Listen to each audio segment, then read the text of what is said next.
안녕하세요. 윤지영 세무사입니다. 저와 금융자산과 세금에 대해서 이제 여러분이 알아가시는데요. 이번 시간은 개인 투자자들입니다. 개인 투자자분들이 종합소득세, 그죠? 개인 투자자는 종합소득세, 양도세, 증권거래세가 있는데요. 종합소득세 관련된 절세 이제 시작하도록 하겠습니다. 근데 먼저 여러분이 이제 처음으로 이렇게 하시다 보니까 용어가 너무 어려우시죠? 그렇지만 여러분이 이걸 아셔야지 남이 해주는 포트폴리오도 중요하지만 내 스스로 포트폴리오를 짜가는 것도 굉장히 중요하기 때문에 여러분하고 제가 지금부터 시작해가지고요. 하나하나 다시 이제 소득세 특징 관련된 거 그리고 주의해야 될 점에 관련해서 말씀드리겠습니다. 자, 금융상품 관련해서 제가 앞으로 영상을 어떻게 올리고 싶냐라고 했을 때 투자자들 위해서요, 분들을 위해서 그리고 직업자인 금융기관이라든가 법인이나 개인, 원천징수 의무자들 그리고 신고자들, 금융 컨설턴트 분들을 위해서 제가 영상을 하나하나 올리겠다는 저의 각오를 한 번 더 다지고요. 일단 여러분, 얘 이름이 뭐라고요? 금세윤이라고 말씀드렸죠. 자, 이 아이만 잘 따라오시면 됩니다. 자, 그러면 여러분이 이제 들어갔을 때 일단 개인과 법인 관련돼서 이거에 관련된 설명은 제가 앞에 영상에서 보시면 그죠? 기초라고 해가지고 개인 세금에 대해서 기초적인 거 그리고 소득 종류가 어떻게 나눠지는 거 요거는 다른 영상에서 먼저 말씀을 드렸고요. 필요하신 분들은 그게 가서 한 번 더 듣고 오시는 것도 괜찮으실 거예요. 지금 저희 방향을 잡아야 되니까 저희는 개인 투자자도 있고 법인 투자자도 있지만 그죠? 개인 먼저 하고요. 그 중에서 금융소득과 세금 중에서 보유 그죠? 보유하셨을 때 이자, 배당, 연금, 퇴직, 기타 소득이 나오는데 자, 이거를 합쳐서 여러분 종합소득세로 여러분이 세금을 납부하게 됩니다. 자, 어떻게 해서 절세를 할 수 있는지 먼저 살펴보기 전에 소득세 특징에 대해서 먼저 더 알아가셔야 될 거예요. 여러분이 아무래도 생소하시다 보니까 자꾸 들어야죠. 그지? 듣고 나면 여러분이 깨달음이 있으실 거예요. 어느 순간 갔을 때, 라고 하시면서 전체가 이제 보이기 시작하실 거예요. 자, 개인과 법인은요, 소득을 구분하는 게 다르다고 했죠. 그죠? 법인은 그냥 법인 소득으로 하지만 개인은 그죠? 여러 가지 성향을 가지고 있고 소득의 원천, 벌어들이는 원천도 많더라. 그래서 개인의 소득은 일단 8가지로 나눠놨어요. 자, 이런 금융소득은 어떤 소득을 말하는 거죠? 이자, 배당, 그죠? 이자 소득과 배당 소득을 합쳐서 금융소득이라고 하는 거죠. 그래서 이자, 배당, 사업, 근로, 연금, 기타, 양도, 퇴직으로 해서 일단 8개로 나눠놨어요. 근데 법인하고 개인하고 좀 다른 점이 뭐냐 했더니 법인한테서 세금을 걷어들이는 거. 그죠? 그 개인한테서 세금을 걷어들이는 거에 있어서 국가가 생각할 때 개인은 아무래도 세금에 대해서 신고 납부하는 게 조금 힘들 거야 라고 생각하는 거예요. 그래서 지급하는 사람 누구요? 지급하는 사람, 그 개인한테 소득, 이런 8가지 소득 중에서 뭐는 빼고 양도소득은 빼고요. 양도소득을 빼고 지급하는 사람이 그 받는 사람의 그죠? 소득 중에서 세금을 떼서 지급하는 자가 국가한테 신고 납부하는 제도를 만들어 놨죠. 그게 무슨 제도다? 원천징수 제도라는 게 있어요. 그러면 내가 하나 예를 들어 볼까요? 이제 일용 근로자 분들은 그죠? 내가 일용 근로를 하고 소득을 받아요. 받을 때 그죠? 국가가 정해놓은 원천징수 세율에 따라서 떼고 받아요. 떼고 받아요. 그러면 그 뗀 거는 그 지급하는 사람이 가지는 게 아니고 그죠? 다음 달 10일까지 국가한테 신고 납부하게 되어 있죠. 그러면 이렇게 일용 근로자분들은 세금을 떼고 받고 그죠? 그 세금을 뗀 거잖아요. 그러면 이 세금은 국가한테 납부되어 있는 거잖아요. 그러면 그 소득에 대해서 내가 다음 연도 5월달 가서 다시 신고할 필요가 없더라. 그죠? 그래서 원천징수로 가세가 종결되더라. 그렇게 세금을 부과하는 것을 분리가세라고 한다고 했어요. 그래서 받을 때 원천적으로 세금을 떼고 그 세금만 내면 끝. 가세 종료, 그죠? 자, 그렇게 됐을 때, 요 일용직 근로소득을, 그죠? 분리과세되었다라고 할 거예요. 근데 이렇게 분리과세되지 않으면, 그죠? 여러분들은 어떻게 1년 동안 모아서, 그죠? 다음 연도 5월 달이나 6월 달에 국가하고 정산하는 확정 신고를 해야 된다라는 거고, 이거 관련해서는 제가 다시 말씀드리지만 다른 영상에서 열심히 설명해 놓았습니다. 자, 그러면 분리과세. 그죠? 그러면 개인한테는 떼고 원천징수하고 끝나는구나. 그런 소득이 있구나. 분리과세 소득이라고 할 거예요. 그리고 자, 1년 동안 벌어들인 거를 하는데 우리가 생각했을 때 이 8가지 중에서 1년 동안 벌어들인 게 아니에요. 그죠? 퇴직소득요. 퇴직소득 보면 내가 10년, 5년 동안 그죠? 근무를 하고 퇴직할 때 퇴직금 받는 거 그걸 퇴직소득이라 하잖아요. 그러면 요거는 오래 벌어들인 게 아니에요. 10년 동안 내 퇴직금이 모인 거죠. 그리고 여러분 양도소득요. 부동산 관련해서 그죠? 그 차액에 대해서 세금을 내게 되는데 이 부동산 관련해서는 여러분 적어도 시세 차익이 올라가야 되는 거죠. 그죠? 올라가는 걸 기다렸다가 여러분이 그죠? 이때라고 생각해서 올해라고 생각해서 팔았어요. 그때 양도소득이 생기고 양도 차익이 생기는 거잖아요. 그럼 내가 긴 시간 동안 기다린 거 그죠? 그렇기 때문에 오래 벌어들였다라고 보기 힘들다라고 해서 양도와 퇴직은 이 8개 중에서 따로 분류를 해서 과세 구조가 다르게 그죠? 그들만의 특징에 따라서 세금을 계산하더라라는 거예요. 그죠? 그럼 다른 소득, 사업소득과 양도소득을 합친다? 안 합쳐요. 퇴직소득과 사업소득을 합친다? 안 합쳐요. 그죠? 그러면 근로와 퇴직소득도 합치지 않아요. 그죠? 그래서 양도와 퇴직은 따로따로 분류해서 가더라라는 거예요. 그러면 그 나머지요, 이자 배당. 그리고 이자 배당은요, 무조건 1년 동안에 합치는 개념이 아니에요. 그죠? 어떻게? 이자 배당 합쳐서 2천만 원이 초과되는 경우. 2천만 원이 초과되는, 그러니까 2천만 원에서 1원이라도 더 받으면 일단은 여러분이 종합과세 되는구나. 요걸 합산단. 그죠? 합산. 이 아이들은 어떻게 해요? 합산. 다 더해서 계산하겠다는 그죠? 다 더해서 계산하겠다라는 거죠. 그러면 이자 배당 합쳐서 2천만 원이 초과되는 경우 이제 모여야 되고요. 그 다음에 사업 근로 연금 기타가 있으면 합산을 해서 그죠? 1년 동안에 합산을 해서 다음 연도 5월이나 6월 달에 여러분이 신고 납부하는 거예요. 그럼요. 이런 소득들도 받을 때 원천징수 당해요. 그죠? 그거는 뭐다? 다음 연도에 여러분이 정산할 때 기납부세. 그죠? 내가 이미 내놓은 세금이기 때문에 내야 될 세금에서 국가랑 나랑 정한 금액 있잖아요. 그래서 공제하고 나머지 금액만 여러분이 5월 달에 추가 납부 또는 뭐다? 환급받기도 한다는 거예요. 자, 그러면 여러분이 합산되는 게 무서운 게 왜 무서울까요? 그죠? 그냥 더하는 거 아니야? 더하면 되는데. 그렇죠? 왜 무서우냐면 세율 구조를 보시면 여러분이 이해가 가실 거예요. 세율 구조가 어떻게 되냐면 6%에서 42%까지 어떻게요? 커져요. 세율이 커져요. 그렇죠? 어떻게? 소득이 커질수록 세율이 커져요. 그러면 많이 세금을 부담하겠다는 거죠. 그렇죠? 그러면 여러분이 보셨을 때 이렇게 합산되는 금액이 많아지면 높은 세율을 부담해서 내가 많이 세금을 그렇죠? 이제 내게 되는구나라는 거예요. 그러면 여러분이 이제 아시겠죠? 절세하려면 어떻게 해야 돼요? 자, 만약에 이자 배당 관련해서 2천만 원이 초과되는 경우에 합산되니까 2천만 원 초과되지 않으면 분리과세잖아요. 그렇죠? 그러면 2천만 원 초과되지 않는 방법이 뭘까? 그러면 2천만 원 초과된다면 그래도 뭐다? 이제 합산되는 거를 줄일 수 있는 방법은 뭘까? 이게 절세예요. 그러면 볼게요. 여러분이 보시는데, 자, 소득세율인데 요거는 8,800, 요거는 8,800, 표가 좀 잘못됐고요. 자, 그러면 여러분이 요 세율을 보시는데, 제가 말씀드렸죠. 그죠? 이렇게 개인소득세, 법인소득세, 법인 관련해서 소득 관련해서 세금을 할 때는 이렇게 세율이 정해져, 이 세율은, 그죠? 이건 소득세율이고요. 지방소득세라고 해서, 그죠?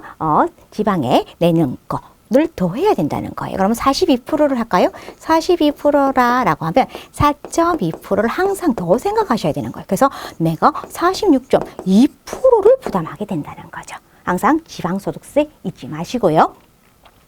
그래서 여러분이 세금 이게 소득이 많아지면 높은 세금, 그죠? 높은 세금이니까 내가 조심해야겠구나까지는 아시겠는데 여러분이 이제 하시다 보면 한계세율이라는 거를 좀 알고 가셔야 돼요. 왜 그러냐면 만약에 여러분 절세를 위해서 어떤 이제 그 포트폴리오를 하려고 해요. 그러면 지금 부과되고 있으시는 한계세율은 뭔가요? 라고 물어볼 수 있다는 거예요. 그렇죠? 그러면 여러분이 한계세율이 뭐지? 그죠? 이게 여러분이 이 포트폴리오 짜는데 중요한 의미니까요. 한번 알아보고 갈게요.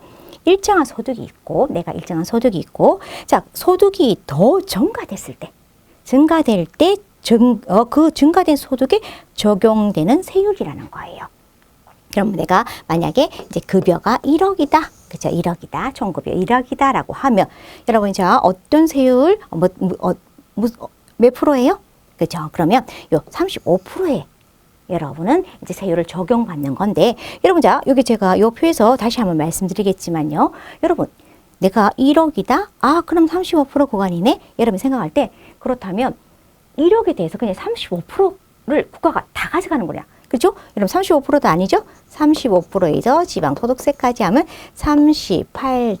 그죠? 5%인데 그러면 1억에 대해서 38.5%를 다 그래 곱해가지고 그 금액을 다 가져가느냐?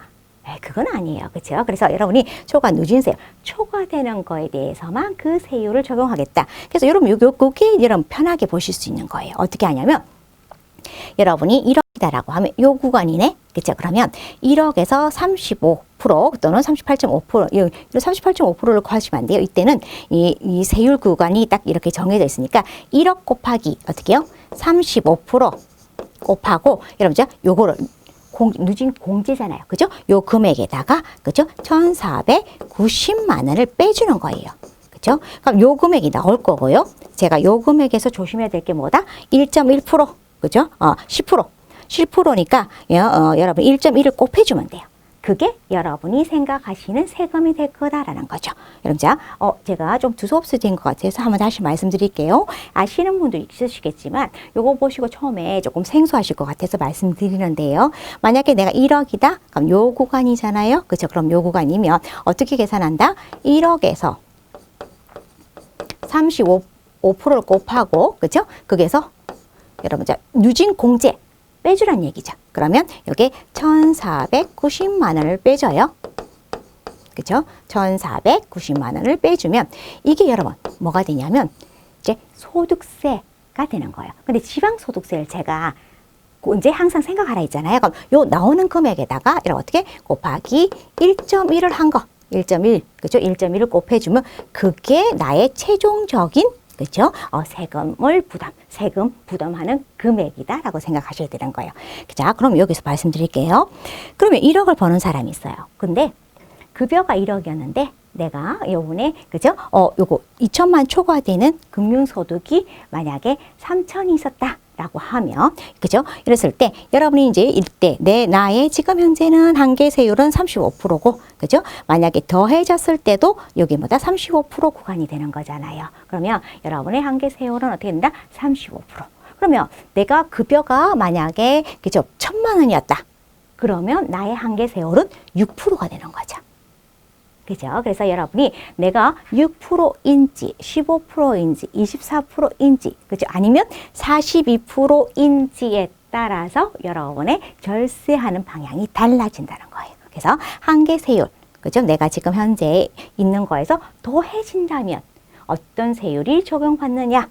그죠? 여기서 더해진다면 여기서 뭐 여러분 3억까지는 그죠? 38% 3억 이상이 돼야 되니까 여기에서 조금 더 3억까지는 여러분은 한계세율은 35%가 될 거라는 거예요. 그러면 여러분이 이제 이자 배당 관련해서는요 원천징수를 당해요. 그죠? 원천징수에서 국가한테 많은 부분이 지금 국가 금고에 들어가 있는 거죠. 그러면 내가 5월 달에 그죠? 2천만 원이 초과돼서 금융소득 관련해서 종합과세돼야 되는 상황이 되었다라고 했을 때 내가 원천 징수할 때도 많이 냈는데 5월 달에 또 정산했을 때 또 많이 나오는 거 아니야? 이렇게 고민하시는 분도 있으실 거예요. 그러면 여기서 한번 볼게요. 여러분이 자 금융소득이요. 종합과세 되는 경우에요.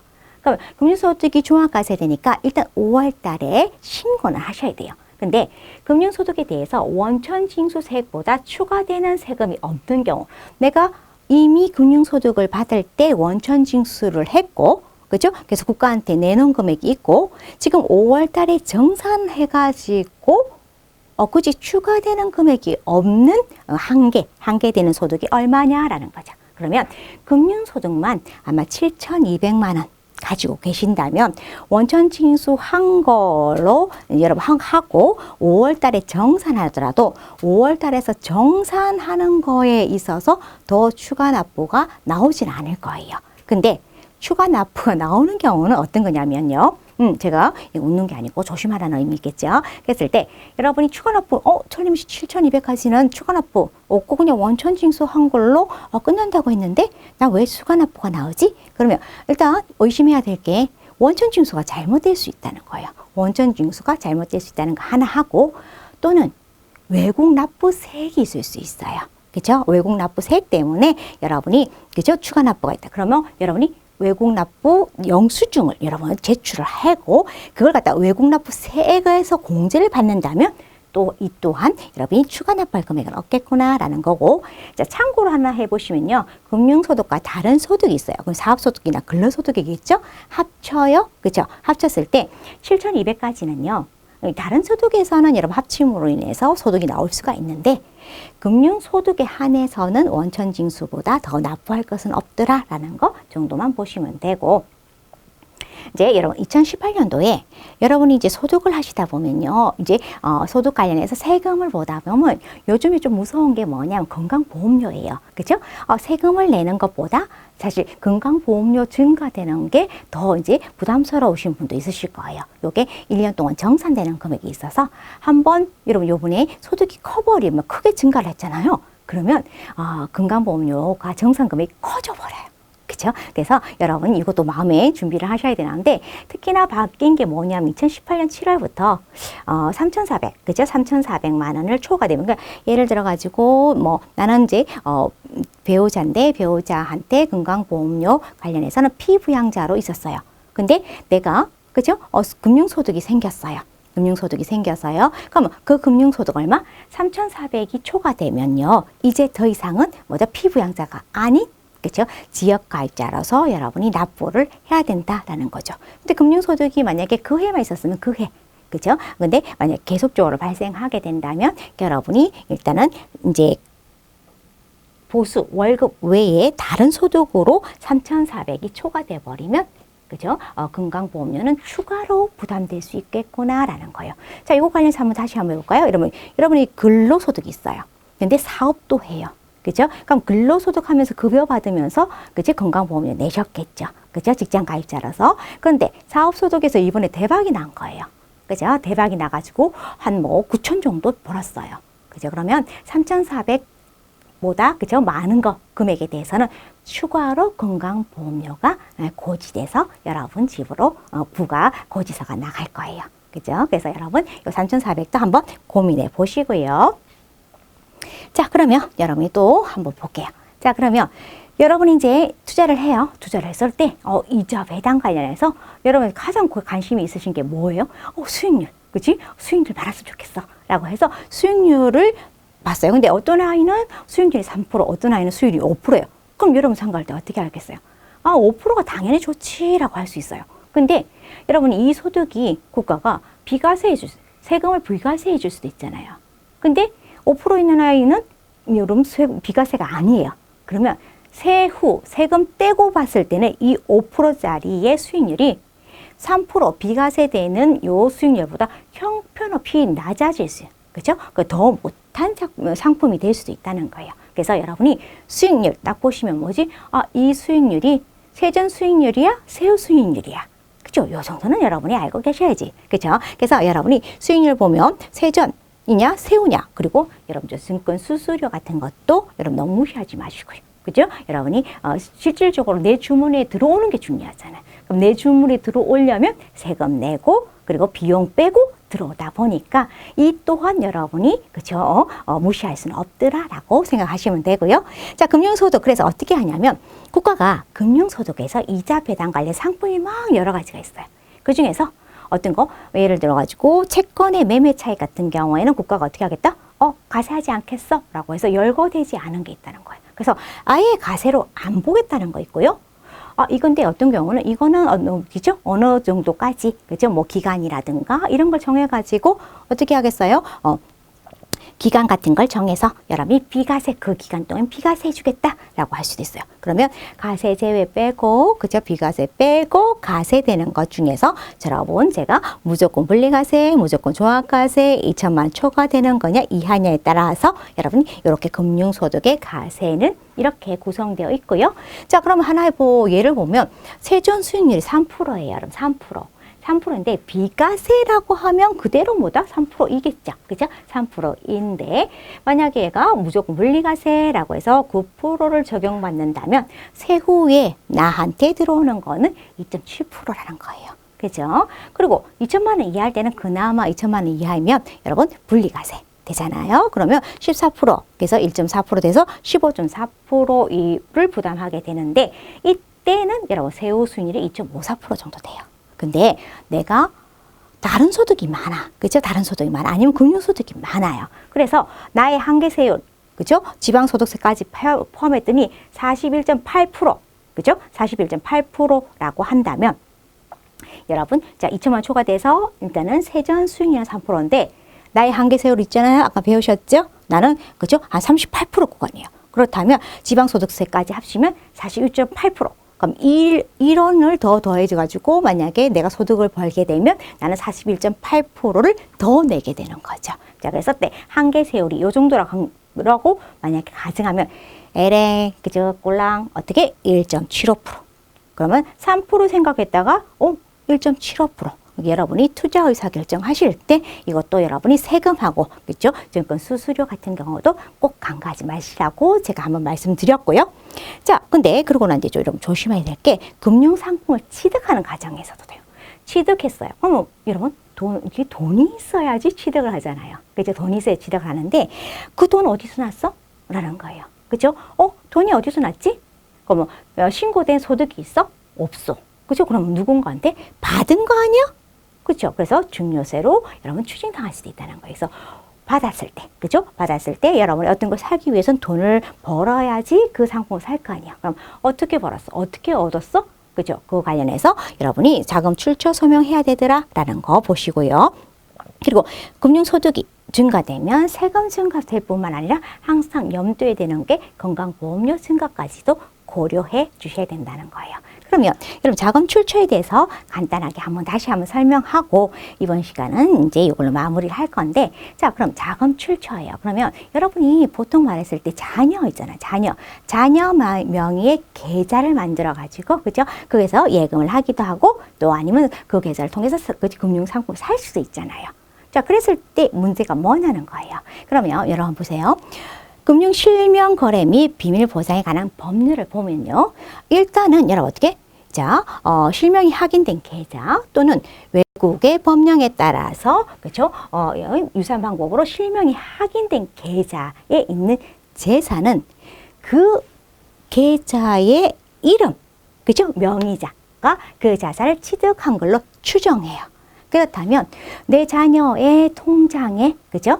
이제 예금 금액이 있거나 내 자녀 이름으로 계좌를 해서 상품을 샀어요. 그죠? 그렇게 된다면 그 계좌에 자녀의 그죠? 소득이 있어서 그걸 살 만한 능력이 있었냐는 거예요. 그죠? 그럼 능력이 없었다라고 하면 뭐 하겠다? 증여로 증여세를 부과하겠다는 거죠. 그래서 이 사람이 그죠? 그래서 자산의 여러분 재산 취득자의 직업이나 연령, 그 소득 재산 상태로 보아서 자기 스스로 그죠? 취득했다고 보기가 어려워요. 그죠? 그러면 소명해 주세요. 이거 어떻게 벌어서 이거 산 거예요? 소명해 주세요. 소명 못하면 그러면 증여로 보겠어요 라는 거죠. 그죠? 그리고 자녀 통장에 있다가 그 자녀 통장에서 돈을 빼서 만약에 부동산 같은 걸 사게 되면 당연히 그 예금은 뭐다 증여가 되겠죠. 그럼 여러분 어떨 땐 증여가 아니야. 이럴 수 있잖아. 아니 나는 자녀의 명의만 불렸을 뿐이지 꼭 내가 그 자녀한테 이 돈을 준 게 아니야 라고 하기 위해서는 여러분 어떻게 해요? 자녀 명의의 계좌에가 있고 그 계좌에서 이자나 배당이 나올 거잖아요. 그럼 이 이자나 배당을 명의자인 자녀 이름으로 소득세 신고하는 게 아니고, 그죠? 그 부모, 그죠? 실질 소유자의 명의로 이 이자와 배당을, 그죠? 신고를 했다면, 이거는 차명이구나, 그죠? 그럼 자녀께 아니야 라고 될 수 있지만, 이렇지 않은 이상은 여러분 증여라는 거예요. 그래서 여러분이 그냥 증여 나중에 뭐 생각하지라고 하지 마시고요. 여러분 만약에 이런 상황에서 여러분이 자녀의 미래 소득을 만들어줄 목적이나, 그죠? 재산 취득을 위해서 부모가 자녀 명의로 금융자산을 가입할 때는 떳떳하게 어떻게 하겠다? 증여 관련해서 신고하고 납부하셔가지고 내가 준 거 맞아요 라고 여러분이 증명을 해 놓으시는 게 좋다는 거예요. 그랬을 때 여러분 증여세도 그죠? 언제 내야 되잖아요. 그 증여세를 내야 되는데 사실 자녀는 증여세 낼 여력도 없으면 여러분이 증여세까지 합쳐가지고 내가 준 거예요 라고 신고 납부해 주시면 될 거예요. 그래서 여러분이 이제 나중에 보시면 10년 단위로 자녀한테 그죠? 성년자일 경우에는 5천만 원, 미성일 때는 2천만 원. 까지는 증여세가 안 낸다라는 거 한번 보실 거예요. 이건 나중에 여러분 절세하는 과정에서 제가 말씀을 드릴게요. 그러면 앞으로 여러분이 이제 제가 말씀드릴 거는 이런 절세 방법에 대해서 하나하나 말씀드릴 거예요. 근데 참 여러분 이게 많더라고요. 그래서 여러분이 하나하나 차근차근 여러분이 따라와 주셔야 되는 거고요. 앞으로 제가 절세 방향으로 해서 여러분한테 제시할 내용이에요. 그래서 자녀한테 증여, 그치? 자녀 배우자나 자녀들에게 증여자산 증여하자, 금융소득 수익금 수기를 연도별로 분산하자, 주식형 펀드를 투자하자, 배당락 전에 매도 전략은 어떻게 할까? 그죠? 그리고 제2종 단기 채권 등, 그죠? 무이자 채권을 어떻게 활용하지? 그리고 비과세 배우자, 비과세 금융상품은 뭐예요? 무조건 분리과세는 어떻게 해요? 과세 이연은 어떻게 할까요? 라는 거는 이제 제가 차근차근 여러분한테 말씀드릴 겁니다. 오늘은 여기까지 하겠습니다. 감사합니다.